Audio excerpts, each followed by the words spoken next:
is a backlog? A miserable little pile of secrets. So fun fact, I have had Castlevania Symphony of the Night in my backlog for a really long time, like years. But this spooky season, I'm finally getting around to it. For sure. I've also got Hollow Knight, The Forest, Blasphemous, gonna play that. Crypta the Necro Dancer, pretty sure it's that map. So, to start this essay, we got to establish what a backlog even is. I know, for a fact, I have to organize my own, so... Okay, that just took, I don't know, really just like 10 minutes or so, just running through my games, and I have a lot of games, but you probably do too.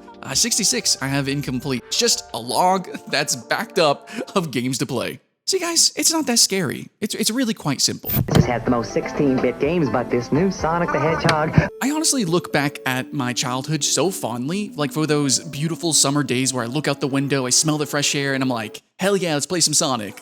You know, you just whip out the cartridge, you gotta blow it though to make sure it works, and then you slam it into the Sega. Of course, Super Nintendo, and I actually even grew up with Atari myself, so I had all these consoles and I had all these experiences where I just was able to literally stack up the games, you know, the boxes in my room, and I was able to see it. It was in sight, it was in mind, and I clearly saw my collection, and I very much, like, it inspired me to run it down, you know? Basically, you just have to remind yourself to look. So I know, that was a lot of feel-good stuffs, but the reality is, a lot of people are retail therapying themselves into bankruptcy, basically, like empty wallets. You know, Steam sales, it's fun to celebrate, but a lot of people do just be buying stuff just to kind of get that kick, you know, that dopamine, and then that's pretty much it. They don't do anything else with that.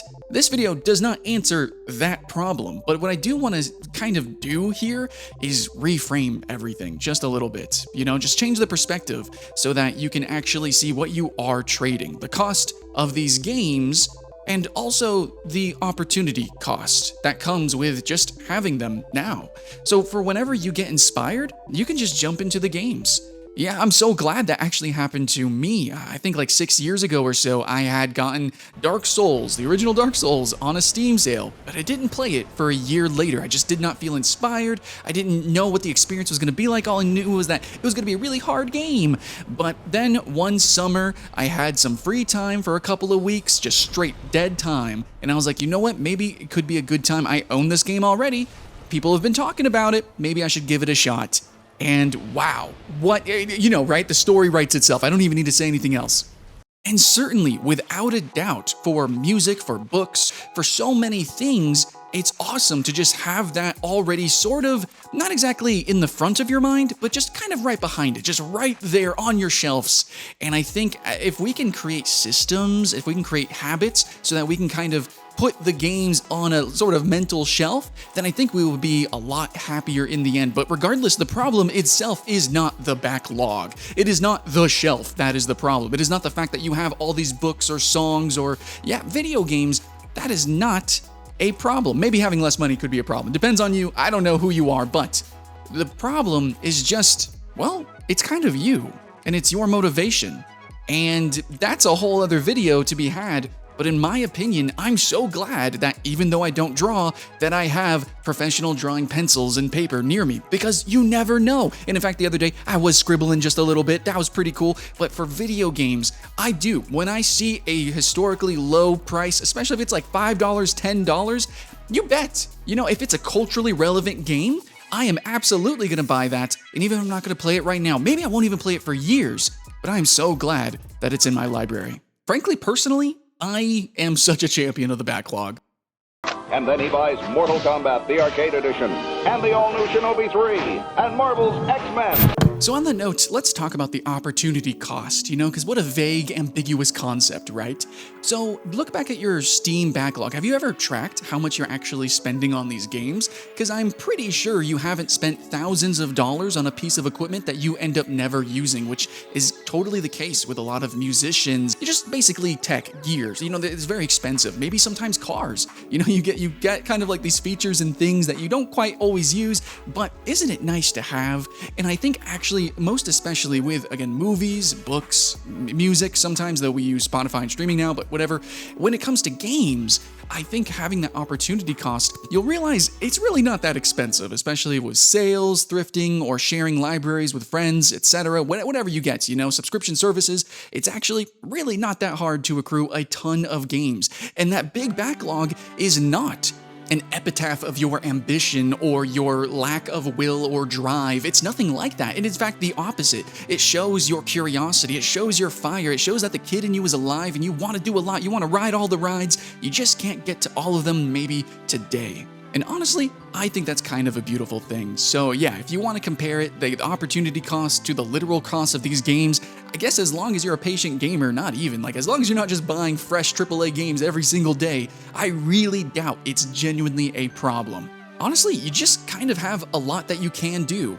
And is that not purely, absolutely a positive? And now watch out over on I-94, a banana peel is making things a little slippery. Okay, so this is the part where I give some advice on how to actually deal with your backlog, and also maybe how to reframe it in your brain so that it kind of just works. Why is having more games better? Don't you have decision paralysis? Well, personally, no, not really. And also I see it as a good thing to have lots of different inspirations surrounding me, books, music, games, whatever, because I do this one thing. And I hope you guys take this to heart. So in real time, I'm kind of conceptualizing this all together right now. Basically, what I do is I don't seek out to play a singular game or really have any singular experience. I really think about what do I want to learn? What do I want to absorb? What kind of epiphanies am I really hungry for? And that all sounds very vague, but basically, I want to create and curate a theme, an entire sort of ecosystem of content to be consumed. I can go into the obvious direction. It's spooky season, and there's a lot of Metroidvanias that I haven't played, but I actually like to go a little bit further with my themes. I mean, sure, you could just be oh, scary games on the scary game month. That makes sense. And also, watch scary movies, and, it's Five Nights at Frights or whatever. You can create these themes, and when you do this, you'll actually start to absorb not just more games that you wanted to play, but music and art and literal culture from that. So I think that my theme this month is not just spooky or scary, but what flavor, what tinge of that do I want? I'm thinking depths and heights. I want things that go further beyond my imagination than I've ever conceived of. So possibly maybe I'll play something really grotesque or maybe eldritch. Actually, if I look at my to-do list, I actually have a few eldritch and grotesquerie style games, such as Sea Salt, where I play as the eldritch horror, or maybe I could play Struggling, a co-op abomination kind of game. It's so gross, it's so weird, but you know what, why not? And I'm sure there's way more that I could even think of where it just like goes further beyond maybe time scales I've never considered, or something like Lorne's Lure I really wanted to get into with like these giant liminal monolithic fucking like, you know, sci-fi as hell bullshits that like I can't wrap my head around it, and in a way that's scary, but in a way, I don't know, it's kind of dope to try to like stretch my brain in that way. And I think that you guys can do the same thing. Oh yeah, and let's not forget Hollow Knight. I definitely need to play more Metroidvanias. Definitely need to go into these crazy fantastic worlds. And as I said earlier, definitely Castlevania Symphony of the Night is right up there too. So not just spooky, not just Halloween themed stuff, but go a little bit deeper. And when you do that, you're gonna find yourself watching new shows. Maybe you're gonna watch some new sci-fi liminal shows. Maybe you're gonna read Blom, which would actually really freaking work. It'd be so amazing, actually. I need to finish that series too. So, and I think it'll work well for you, not just to get through your gaming backlog, but to actually like even help absorb what you're actually doing, enhance the experience, and then get through multiple backlogs. Maybe you will go off and discover things that you didn't even realize should have been on your backlog, and you got to go do it anyways, and so that's already crossed off your bucket list, and now you are springboarded into the next. This infinite, exercise, it's this liminal experience that we have, which is, it's the backlog. It'll never end, but if you can embrace it, you're gonna have so much fun. And with that, I think I've said everything novel that I possibly could put out into the universe. So let me know your thoughts, your feelings, your second brain organizational skills in the comments below of what you do for your backlog, or maybe just, what's your theme this month? What are you doing for spooky month? What are the games you're playing? Shout it out. Let us know. What I can say in closing, the new Alien was dope. Reminds me actually to add Alien Isolation to my backlog. Oh god, it really doesn't end. No, it's actually getting kind of scary, so I'm gonna end the video. But much love. I'll see you in the next one.